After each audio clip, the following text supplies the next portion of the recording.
Welcome to Dice Talk, ladies and gentlemen. Today is October the 26th, 2022. I just had a shower, so don't yell at about my hair.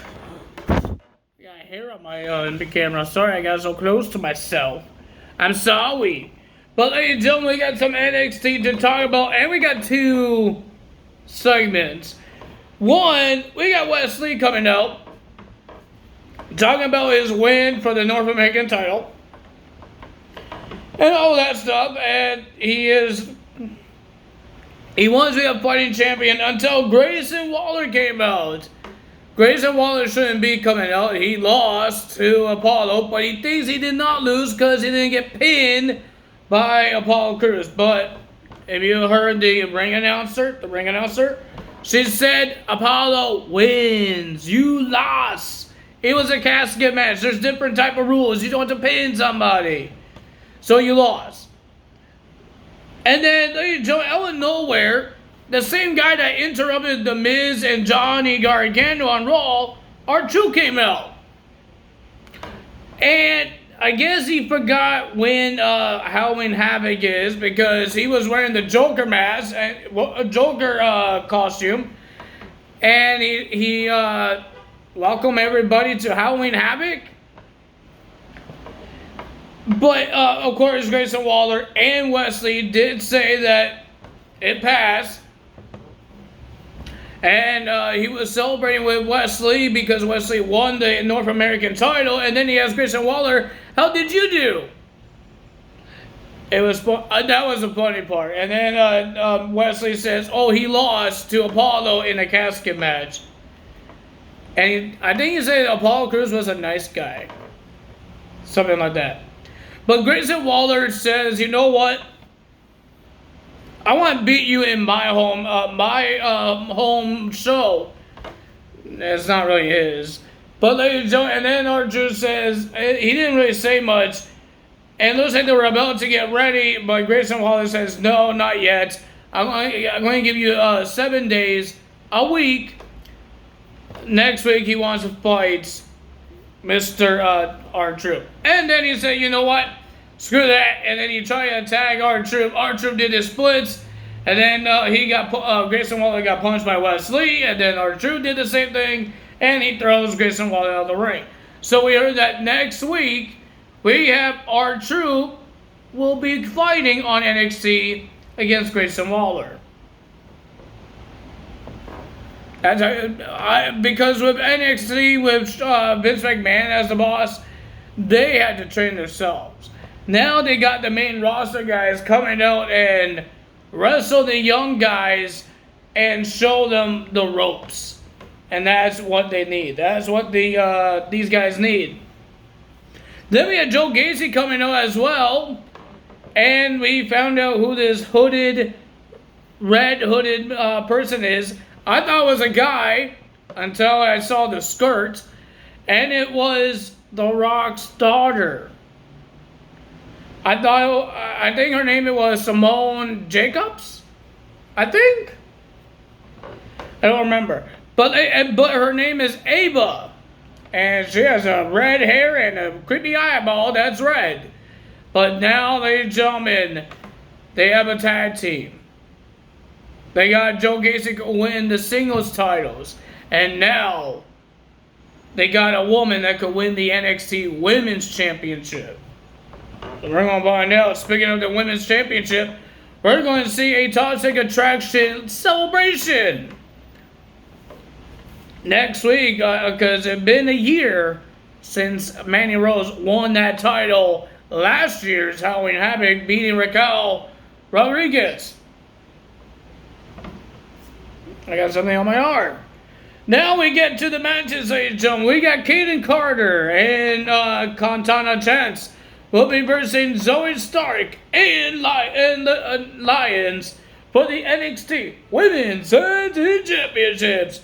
Well, ladies and gentlemen, people thought Zoe Stark and Lions won the match because she pinned the champions. But, ladies and gentlemen, I think it was one of these ladies was not the legal woman.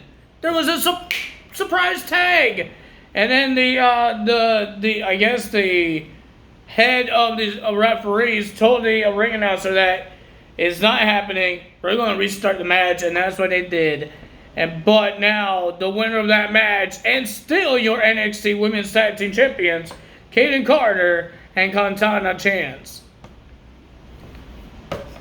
Then we had Shotzi making a return to NXT to versus Lash Legend. And ladies and gentlemen, it was an okay match. We have Elliott there as well. But the winner of that match, we got Shotzi winning this match. Then we have Pretty Deadly versus Malik Blade and Edris Enough for the NXT's Tag Team Championships. Well, ladies and gentlemen, the winner of that match, and I thought we will have new Tag Team Champions. I thought we will have new Women's Tag Team Champions. I was half right, but I didn't know they were going to restart the match. But, ladies and gentlemen, I thought we might have new Tag Team Champions.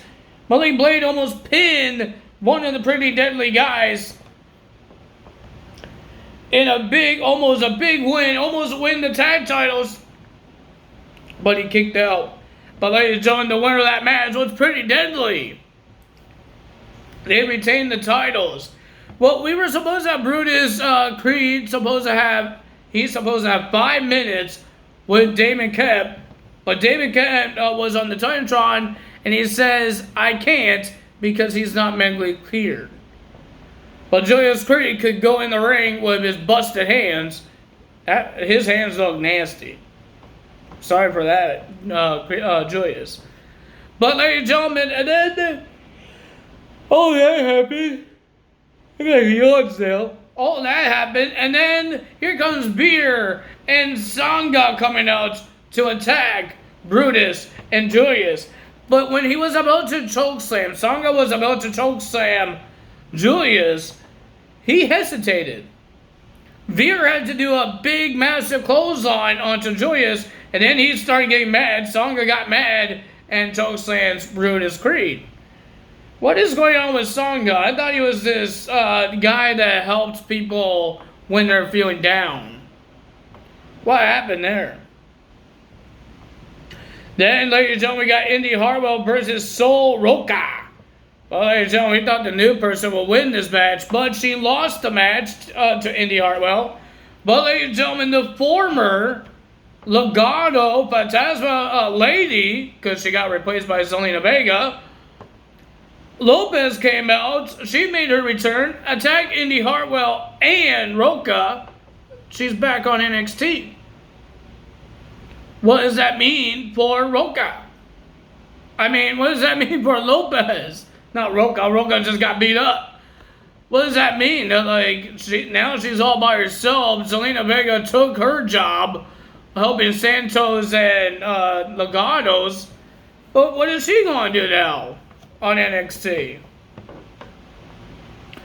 Well, ladies and gentlemen, we don't know if Dominic Dijakovic is still coming to NXT. They didn't say his name, but we did hear a voice, and he did say something about Retribution. T-Bar was part of that. And then they had it like a phone call. If you guys didn't see the phone call, some guy called the Performance Center, and he said a whole bunch of words that I don't remember. But this could be Dominic Dijakovic as well. He wants to take over NXT. Then we had J.D. McDuggan. I forgot how they say his name. Will be versing Dragunov. They want to end each other because they were supposed to win the NXT Championship. But they didn't. I thought I saw something on my wall, but I didn't. But ladies and gentlemen, they didn't win the championship, so they're going to destroy each other. But JD knocked off Dragunov onto the announce table. It looks like he hit his ribs. And when we were, before the commercial, Dragunov was getting checked by the medical people. But after the commercial, they were still fighting. But ladies and gentlemen, the winner of that match was JD. Not because of pinfall. Not because of submission. He had a submission onto Mr. Dragunov. The guy was bleeding. But it was a referee stoppage. Dragunov couldn't take it anymore. His body couldn't take it anymore. But JD wouldn't let go. The guy wants to hurt him. He wants to get rid of Mr. Dragunov. And ladies and gentlemen, when he did, and he finally leave him alone, we saw Dragunov get rolled out on a stretcher. So what is going to happen with Dragunov? Are we not going to see him for a couple of weeks because he got hurt, or we're going to still see this big rivalry between JD and Dragunov? It feels like this Joe Gacy's group is like the Wyatt Six that people have been talking about with Bray Wyatt, but I believe Bray Wyatt is supposed to have this Wyatt Six, not Joe Gacy. Joe Gacy has the Scudum, whatever their names are. Schism? I forgot what their names are. But ladies and gentlemen, if you guys enjoyed this video, hit the like button, hit that comment below, hit the subscribe button, hit that notification bell. And ladies and gentlemen, that's all for me today, I guess. It looks like CM Punk might not coming back to AEW at all. But it looks like maybe the Elite may come back, Kenny Omega and the Young Bucks. And it looks like WWE wants CM Punk to come back to WWE. Please don't. The guy likes to open his mouth and screws things up. And that's how AEW got screwed up. And how they now have a world championship on Jon Moxley again. Right? Yeah, it's on Jon Moxley again. So, yeah, I don't understand it, but CM Punk kind of screwed AEW up. Elite did the same thing because they lost their Trios Championship because of this whole thing. And maybe they had a rivalry for those guys, but got screwed up. So I hope that Triple H be smart about this, or Sam McMahon, whoever makes the hires, be smart. Don't get CM Punk back, please. Is this drama after drama? It sounds like it. I'd rather have freaking Curtis Axel coming back, or Adam Rose. But if you guys enjoyed this video, you know what to do. I'll see you guys tomorrow for AEW results. I don't remember any matches that's happening on AEW. Does anyone know who's fighting on AEW? Because I know I don't. I thought Sammy Guevara has a match with Bryan Danielson, because that was on Sammy's vlog. They were talking about Sammy had a match with Bryan Danielson. But I think that's the only thing I can remember. So, let's see what happens. That's all for me today. See you guys tomorrow. Time is out. Bye!